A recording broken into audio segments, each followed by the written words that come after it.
நேற்றைக்கு மாண்புமிகு பாரத பிரதமர் திரு நரேந்திர மோடிஜி அவர்கள் நேற்று இரவு 8 மணி அளவில் தேசத்திற்கு உரையாற்றினார்கள். அதில் மிக தெளிவாக நம்மளுடைய தேசத்தினுடைய நம்மளுடைய நிலைப்பாடு என்ன, பயங்கரவாதத்திற்கு எதிராக நம்மளுடைய நாடு, நம்மளுடைய தேசம் பயங்கரவாதம் எந்த விதத்தில் வந்தாலும் கூட அதை நாம் சகித்து கொள்ள முடியாது, அவர்களுக்கு தக்க பதிலடி கொடுக்கப்படும் என்பதை ஆபரேஷன் சிந்தூர் மூலியமாக நாம் நிறைவேற்றி காட்டியிருக்கின்றோம். நேற்றைக்கு நம்முடைய பிரதமர் திரு நரேந்திர மோடிஜி அவர்கள் சொன்னது, நம்மளுடைய இராணுவ வீரர்களினுடைய பங்களிப்பு, அவர்களுக்கு மிகப்பெரிய ஒரு நன்றியை சொல்லியிருக்கிறார்கள்.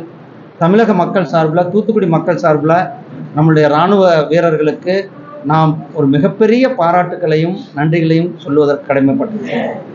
இந்த தேசம்தான் முக்கியம், இந்த தேசம்தான் எல்லாதை விட பிரதானம் என்பதை நாம் நிரூபித்து காட்டியிருக்கின்றோம்.